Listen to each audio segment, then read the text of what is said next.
सच्चे साधु की पहचान क्या है, इसके साथ साथ मिथ्या साधु की अथवा कुगुरु की पहचान क्या है, ये दोनों बातें जानने योग्य है। यहाँ बड़े सरल शब्दों में कहा है, अंतर रागादिक धरे जेह बाहर धन अंबर तय स्नेह ते कुगुरु जन्म जल उपलना। जो बाहर से वस्त्र, पात्र, मठ, मंदिर, आश्रम आदि किसी भी प्रकार का परिग्रह ग्रहण करते हैं, उनमें राग करते, अंतरंग में भी उन वस्तुओं की इच्छा करते हैं। बाहर से ग्रहण करे न करे पर अंतरंग में इच्छा है। बाहर से भले वे किसी भी प्रकार के साधु का वेश धारण कर ले, किंतु वे सच्चे साधु नहीं है, सच्चे गुरु नहीं है, वे कुगुरु है। जन्म जल उपलना अर्थात इस भव सागर में पत्थर की नौका के समान है। इसलिए गुरु उन्हीं को स्वीकार करना जिनके पास किसी भी प्रकार का परिग्रह नहीं है और परिग्रह की इच्छा भी नहीं है। कई बार ऐसा हुआ कि हम मोबाइल आदि का विरोध करते थे, साधु के द्वारा गाड़ी आदि रखने का विरोध करते थे, तो कई लोग ये कहते थे उनको कोई दे नहीं रहा होगा इसलिए चिढ़कर दूसरे साधु का विरोध करते हैं। ऐसा नहीं, हमें भी मोबाइल देने वाले मिले, मोटर गाड़ी देने वाले मिले, बिल्कुल ड्राइवर के पगार सहित देने वाले मिले, लेकिन हमने वो ग्रहण नहीं किया। हमने नैपकिन का टुकड़ा तक कभी स्वीकार नहीं किया, क्योंकि हमारे अंतरंग में इन पदार्थों की मूर्छा नहीं है। यहाँ तक कि अपनी सेवा के लिए किसी ने नौकर रखने का सुझाव दिया, कुछ वर्षों तक उसका पगार देने के लिए भी तैयार हुए, लेकिन हमने कहा हमें नहीं चाहिए, हमें किसी भी प्रकार के नौकर की आवश्यकता नहीं, आवश्यकता होगी तो भी हम रखेंगे नहीं, क्योंकि हमें उसका मोह ही नहीं।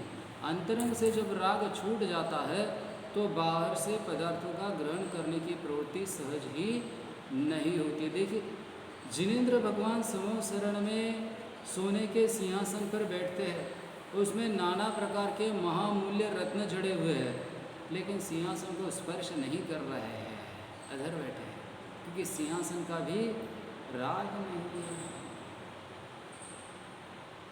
मुनि अवस्था में भी किसी प्रकार के उत्तम आसन की अभिलाषा नहीं की, अपितु तीर्थंकर तो राजकुल में उत्पन्न हुए थे, राजा नहीं महाराजा थे, मंडलेश्वर थे, 3 तीर्थंकर तो चक्रवर्ती थे। उस समय उनको सोने का सिंहासन प्राप्त था, पर जब तक संसार का राग था तब तक ही उस सिंहासन पर बैठे, और जब संसार का राग छूट गया, वैराग्य उत्पन्न हुआ, तो प्राप्त सिंहासन का त्याग करके दीक्षा ली, मुनि बने। फिर लकड़ी के सिंहासन की भी अभिलाषा नहीं की। वन में तप करते थे, कभी खड़े रहकर करते थे तो कभी बैठकर भी करते थे। कहाँ बैठते थे? वहाँ कोई पाटा नहीं, आसन नहीं, किसी पत्थर पर बैठे, शिलातल पर बैठे, कोई पेड़ टूटकर सूख गया है उसके स्कंध पर बैठे अथवा भूमि पर बैठे, कोई आसन नहीं। जिन्होंने इस प्रकार आसन की अभिलाषा का त्याग करके घोर तप किया, उन्हीं को देवों के द्वारा अपने दिव्य सिंहासन प्राप्त होता है, अर्थात अरिहंत पद प्राप्त होता है। इसलिए मुनि को सब आशाओं से अभिलाषाओं से रहित ही रहना चाहिए। कितनी भी धूप पड़ती थी, ग्रीष्म काल भी आता था, पर वे मुनिराज कभी छत्र की अभिलाषा नहीं करते थे। जिस समय वे राजा थे, निरंतर चांदी का छत्र उनके सिर पर धारण किया जाता था, धूप को रोका जाता था। मुनि बनने के बाद अब कपड़े का छत्र भी अपने सिर पर धारण करने की अभिलाषा नहीं थी। इसलिए उनको 1 नहीं, 2 नहीं, 3 छत्र प्राप्त हुए। जब अरहंत अवस्था प्राप्त हुई तो छत्रत्रय महाप्रातिहार्य प्राप्त हुआ। कितनी भी गर्मी पड़ती थी, वन में तप करते थे, जहाँ भी जाते थे, पर कभी बीजने की, किसी भी प्रकार के पंखे की आवश्यकता नहीं। गर्मी को सहन करते रहे।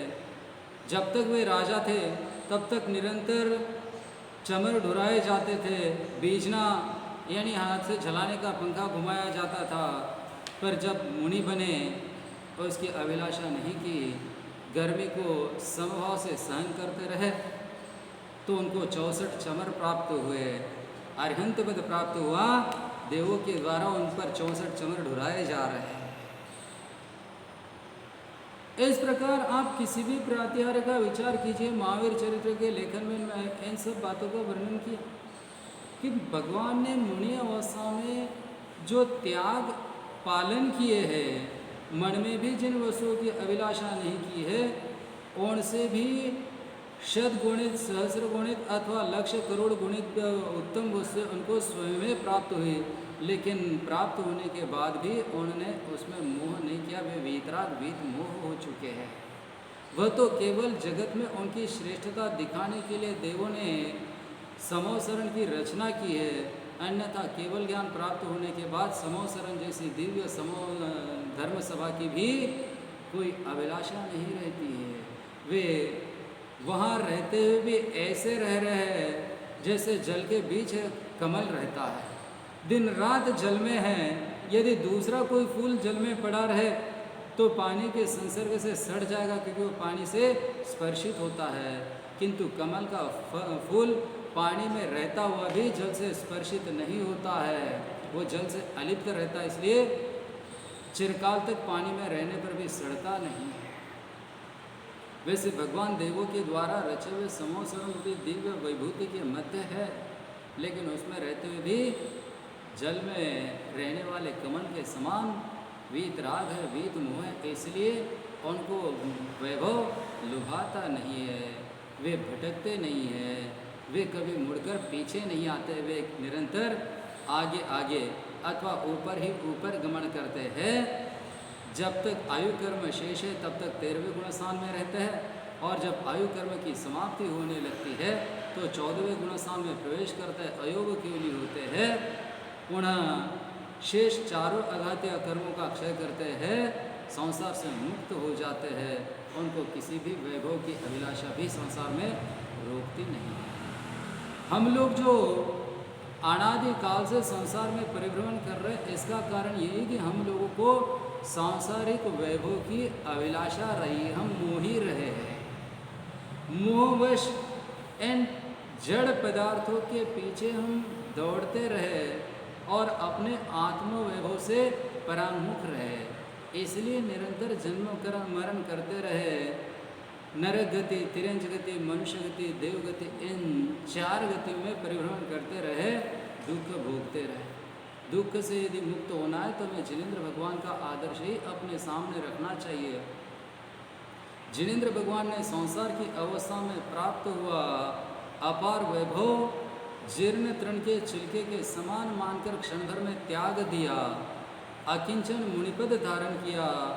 संसार में जो नाना प्रकार की सुख सुविधा प्राप्त थी उनको ठोकर लगा दी, मुनिपद में निरंतर घोर तप किया, उनके मार्ग में अनेक कष्ट आए, परिश्रम आए, लेकिन पहले भोगे हुए सुख की कभी स्मृति भी नहीं की, उसकी अभिलाषा तो की ही नहीं, इसलिए उनके कर्मों का निरंतर क्षरण होता रहा और वे भगवान बने। हम भी यदि भगवान के मार्ग का अनुसरण करें, निष्पृह होकर प्राप्त सुख सुविधा और वैभव का त्याग करते हैं, तो आप भी हमारे समान मुनि बन सकते हैं और उत्तम चर्या का पालन करके हम सब भगवान बन सकते हैं।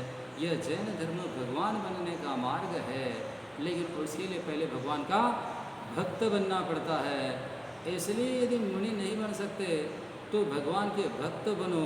भगवान ने जो उपदेश दिया उसे श्रद्धा से सुनो, सुनकर उसे अपने हृदय में सुरक्षित करो और शक्ति के अनुसार उसका आचरण करो।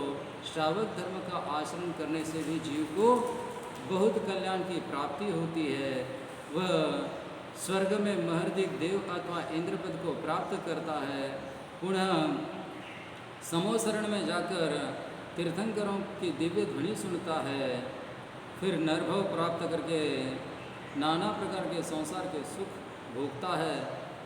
वैराग्य होने पर उन सुखों का त्याग करके मुनिपद धारण करता है, फिर घोर तप करके कर्मों से मुक्त होकर स्वयं भगवान बनता है। तो इस प्रकार सब जिनेंद्र भगवान के धर्म में दृढ़ श्रद्धा करे, उसका आचरण करे और कल्याण को प्राप्त हो। ओम नमः।